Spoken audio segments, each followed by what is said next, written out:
Hello friends, welcome to my channel Solving Questions with Gauri Ma'am. Doctor Homi Bhabha बाल वैज्ञानिक competition इस exam के लिए प्रिपरेशन कर रहे हैं। अभी हम इस एग्ज़ाम की थर्ड स्टेज और फोर्थ स्टेज के पास पहुंच चुके हैं। अब जानते हो थर्ड स्टेज है एक्शन रिसर्च प्रोजेक्ट, वो 30 मार्क्स के लिए है और फोर्थ स्टेज जो है आपकी वो है इंटरव्यू, वो अलग से 30 मार्क्स के लिए है। एक बार टाइमलाइन फिर से रिवाइज करें।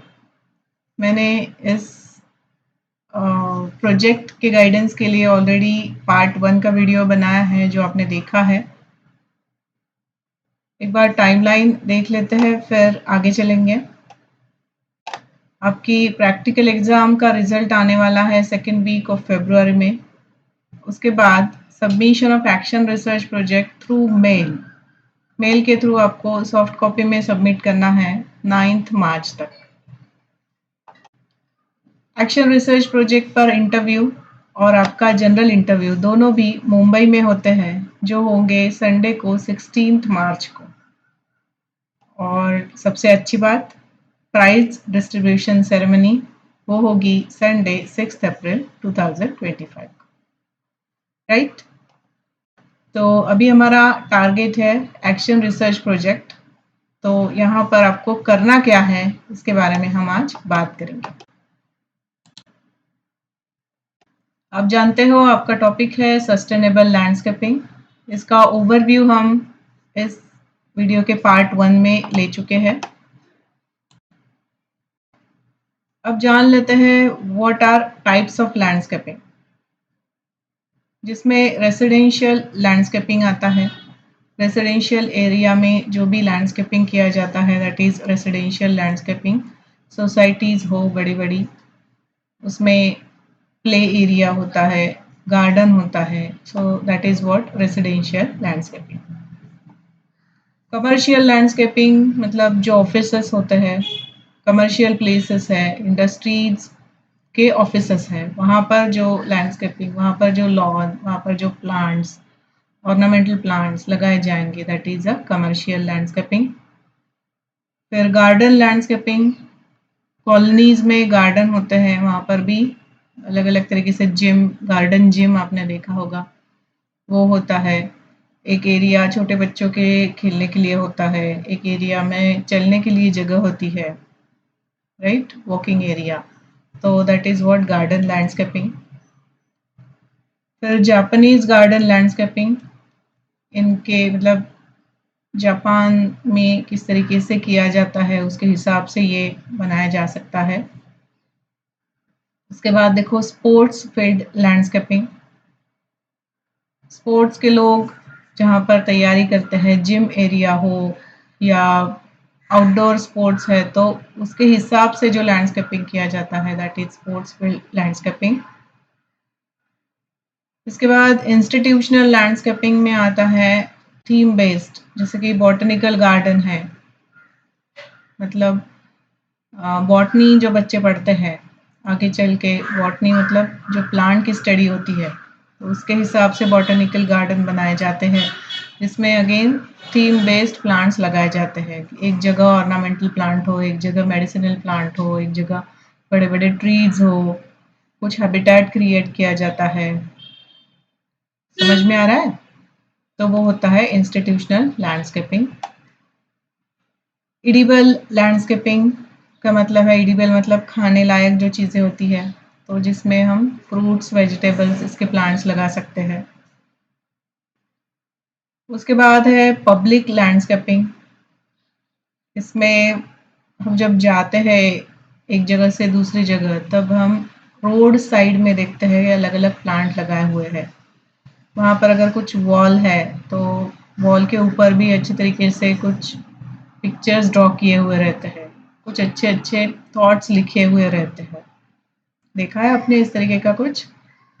तो this is what public landscaping, मतलब आप जा रहे हो एक जगह से दूसरी जगह सिटी एरिया में, तो वहाँ पर अगर एक कॉलेज है तो कॉलेज के हिसाब से वहाँ पर कंप्यूटर पर काम करने वाला स्टूडेंट ड्रॉ किया हुआ होगा उस वॉल पर। बुक्स के पिक्चर्स हो गए, उस पढ़ने के हिसाब से जो थॉट्स होते हैं वो लिखे हुए रहेंगे, और प्लांट्स भी लगाए हुए रहेंगे. So this is public landscape. And educational landscaping, फिर से वही इंस्टीट्यूशनल के हिसाब से जिस तरीके का एस्पेक्ट है वैसे ही एजुकेशनल के हिसाब से एस्पेक्ट है एजुकेशनल लैंडस्केपिंग. यस, अब हम आते हैं इम्पॉर्टेंट पॉइंट पर, जहां पर आपको क्या करना है ये हम डिस्कस करने वाले हैं. What students have to do.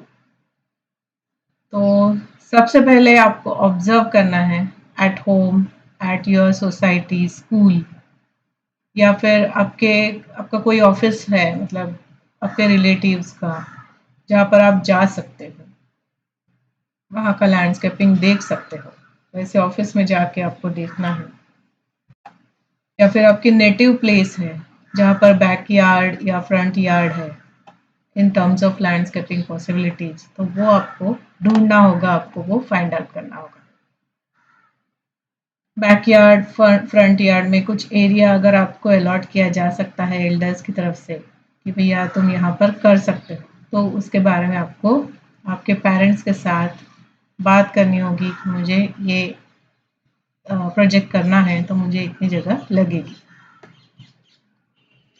Then discuss with parents, experienced people. तो वहाँ पर जो भी एल्डर्स होंगे उनके साथ आप डिस्कस कर सकते हो कि किस तरीके से प्लांट हमने यहाँ पर लगाए हुए हैं, या फिर अगर नए सिरे से लगा रहे हो तो किस तरीके के प्लांट लगाओगे आप उसके बारे में. फिर plan, make a proper plan, collect material and execute the plan.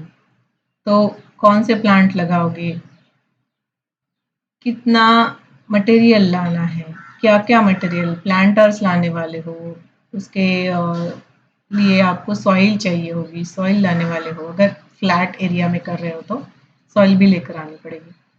तो वो सब एस्टिमेट बनाओ, उसमें कितना खर्चा होगा. मार्केट में जाके देखो कहाँ पर प्लांटर्स कौन से मिलते हैं. प्लांटर्स लेते वक्त ध्यान रखो इको फ्रेंडली प्लांटर्स लेने हैं, क्योंकि हमने सस्टेनेबल लैंडस्केपिंग पर काम करना है, तो इको फ्रेंडली एस्पेक्ट होना चाहिए. और कितने प्लांटर्स आपकी जगह, अवेलेबल जगह जो है, प्लेस है, वहाँ पर बैठ सकते हैं, ज़्यादा ना हो जाए. तो वो सब एस्टिमेट आपको निकालना होगा, और वो आपको पेरेंट्स के साथ डिस्कस करना होगा. And after that maintenance and improvement, उसको रोज़ मेंटेन करना है, रोज़ पानी डालना पड़ता है, उस पर धूप आती है कि नहीं उसे देखना पड़ता है. प्लांट्स जब आप लगाते हो उनकी केयर लेनी पड़ती है. तो ये सुंदर एस्पेक्ट है इस प्रोजेक्ट का कि आप प्लांट्स लगा रहे हो और उनके बारे में सोच रहे हो, उनकी केयर ले रहे हो. And finally right a report. तो ये एक दिन का काम नहीं है राइट अ रिपोर्ट, तो ये शुरू से ही आपको एक एक पॉइंट्स लिख कर रखने होंगे. आपने क्या क्या ऑब्जर्व किया, कहाँ कहाँ विजिट किया, डेट वाइज लिख के रखो. आपने क्या वहाँ से क्या आउटपुट था, आपने क्या सोचा, आप अगर किसी ऑफिस एरिया में गए तो वहाँ से आपने क्या आइडिया ली है, वहाँ पर आपको क्या पसंद आया मतलब आपकी काम की चीज़ क्या थी. तो इस तरीके से रिपोर्ट राइटिंग सबसे एंड में करना है, मगर उसके पॉइंट्स आपको शुरू से ही लिख के रखने होंगे. यस, तो ये कुछ आइडिया शेयर कर रही हूँ मैं, आपके ही टेक्स्ट बुक से ली हुई है. यहाँ पर लैंडस्केपिंग के बारे में डिज़ाइन नहीं बनाया हुआ है, मगर इस तरीके से आपको बनाना है, इसलिए मैंने ये एग्जाम्पल लिया है. देखो बेटा, यहाँ पर ये कुछ बिल्डिंग है जो 30 मीटर्स है, तो ये ड्राइंग जब बनेगा वो 30 सेंटीमीटर उसकी स्केल लेके बन जाएगा. तो मैंने जैसे आपको बताया, आपके पास अगर 6x6 की जगह है, आपको दी गई है, अलॉट की गई है पेरेंट्स की तरफ से, तो आपको ये डिज़ाइन बनाना होगा.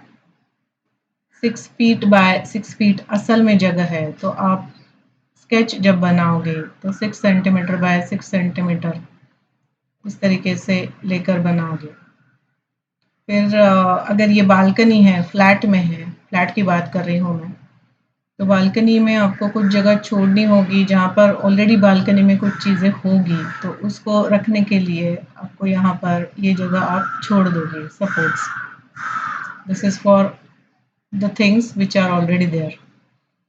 अब इस साइड में हम प्लांटर्स अगर लगाते हैं तो किस डायमीटर के प्लांटर्स आप लेकर आ रहे हो, या फिर स्क्वायर शेप के लेकर आ रहे हो, या कुछ और डिज़ाइन के लेकर आ रहे हो, ये आपको डिसाइड करना होगा। ये 4 प्लांटर्स यहाँ पर बैठ जाएंगे स्पेसिफिक डायमीटर के अगर मैं लेती हूँ। अब ये डिज़ाइन करते वक्त और एक ध्यान रखना पड़ेगा कि यहाँ पर सनलाइट आती है क्या,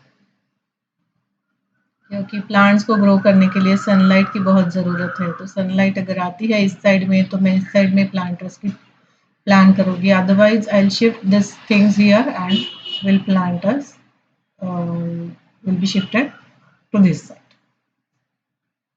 समझ में आ रहा है? तो ये देखना पड़ेगा बालकनी में। फिर बालकनी इस तरीके से हैंगिंग कुछ लगा सकते हैं क्या? हैंगिंग प्लांटर्स भी होते हैं, तो ऐसे कुछ लगा सकते हैं क्या? उसका पानी गिरेगा तो एक तो वो वेस्ट नहीं जाना चाहिए, और ऐसे कुछ अरेंजमेंट हो जाए क्या कि इसका पानी गिरेगा तो नीचे दूसरा प्लांटर होगा तो उसमें ही गिर जाएगा। Are you getting? ताकि वो वेस्ट ना जाए, right?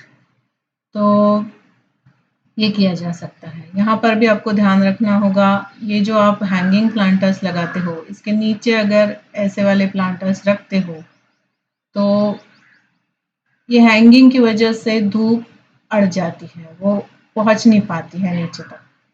Are you getting me? तो नीचे वाले प्लांट को धूप नहीं मिलेगी, सनलाइट नहीं मिलेगी, तो ये प्रॉब्लम हो जाएगी। तो ये भी ध्यान रखना पड़ेगा कि किस तरीके से एग्जैक्टली अरेंजमेंट करते हो। ये सब चीज़ें आप करोगे तब आप वहाँ पर एक्सप्लेन कर पाओगे। तो ये आपको करना है, ये आपको सोचना है। सबसे पहले तो जैसे मैंने आपको बताया, एक प्लान बनाओ, रफ प्लान बनाओ और उसका कॉस्ट निकालो। कॉस्टिंग निकालने के बाद आप आगे बढ़ सकते हो। ठीक है? ये इमेजेस इंटरनेट से ली गई है जिसका सोर्स क्रेडिट यहाँ पर मैंने दिया।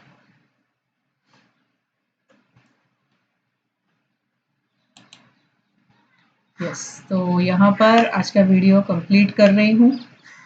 आपको याद दिला दूँ, मैं इस एग्ज़ाम के हर स्टेज के लिए क्लासेस कंडक्ट करती हूँ विच आर ऑनलाइन क्लासेस, और फर्स्ट स्टेज का प्रिपरेशन 15 अप्रैल से शुरू हो जाता है। अगर आपके कोई जूनियर्स है, पहचान वाले हैं, रिलेटिव्स है, तो आप उनके साथ ज़रूर शेयर कर सकते हैं।